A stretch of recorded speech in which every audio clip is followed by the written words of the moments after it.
नमस्कार, हम हैं आर्यन और आप देखना शुरू कर चुके हैं ME24 न्यूज।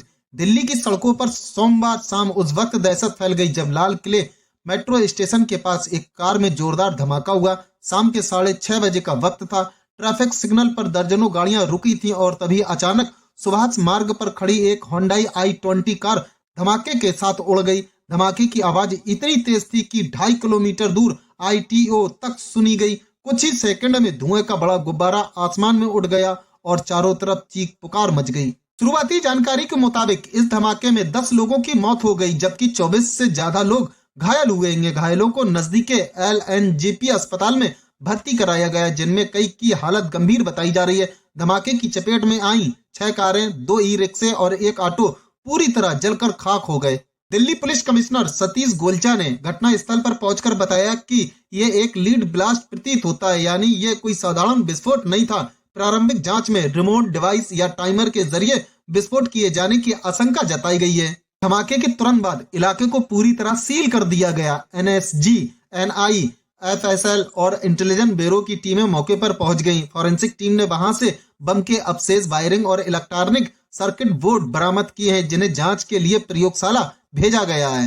पुलिस सूत्रों के अनुसार ये कार धमाके से पहले करीब 3 घंटे तक सुनहरी मस्जिद के पास पार्किंग में खड़ी थी। CCTV फुटेज में साफ दिखता है कि कार दोपहर 3:19 पर पार्किंग में दाखिल हुई और शाम 6:48 पर बाहर निकली। इसके 4 मिनट बाद ठीक 6:52 पर धमाका हुआ।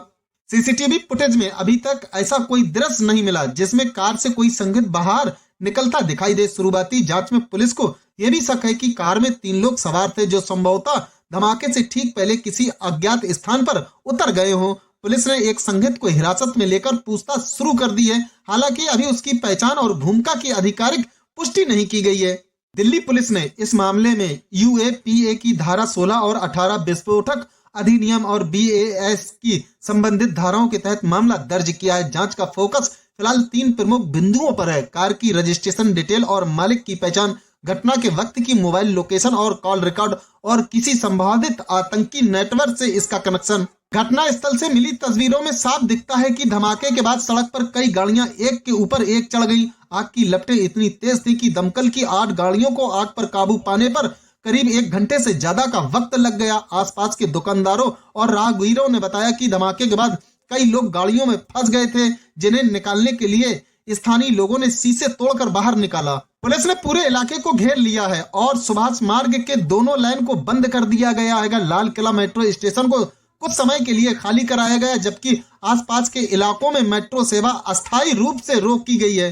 धमाके के बाद गृह मंत्री अमित शाह ने घटना पर गहरा दुख जताया और दिल्ली पुलिस कमिश्नर से विस्तृत रिपोर्ट मांगी। अमित शाह ने कहा, जिम्मेदारों को किसी भी हाल में बख्शा नहीं जाएगा। जांच एजेंसियों को इस हमले के हर पहलू को गहराई से खंगालने के निर्देश दिए गए हैं। इसके बाद दिल्ली सहित पूरे NCR, उत्तर प्रदेश, हरियाणा, मुंबई और उत्तराखंड में हाई अलर्ट घोषित कर दिया गया है। सुरक्षा एजेंसियों ने रेलवे स्टेशन, मेट्रो, बस अड्डे, हवाई अड्डे और भीड़ भाड़ वाले इलाकों में तलाशी अभियान तेज कर दिया है। विशेष रूप से अयोध्या के राम मंदिर और नागपुर स्थित संघ मुख्यालय के आसपास सुरक्षा घेरा और कड़ा कर दिया गया है। पुलिस को राजधानी के सभी प्रमुख बाजारों और मॉल्स में चौकसी बढ़ाने के निर्देश दिए गए हैं। घटना के अगले दिन सुबह तक लाल किला मेट्रो स्टेशन के पास पुलिस और फॉरेंसिक टीमें तैनात रहीं। सड़क पर अब भी जली हुई गाड़ियों के अवशेष मौजूद हैं। इलाके में दहशत का माहौल है। कई दुकानें और ऑफिसों ने सुरक्षा कारणों से अपना शटर बंद रखा। चश्मदीदों का कहना है कि उन्होंने इससे पहले इतनी जोरदार आवाज कभी नहीं सुनी थी। राजधानी दिल्ली में इस तरह का धमाका लंबे समय बाद हुआ है और यही कारण है कि प्रशासन ने सुरक्षा के सभी स्तरों पर अतिरिक्त सतर्कता बरतने के निर्देश दिए हैं।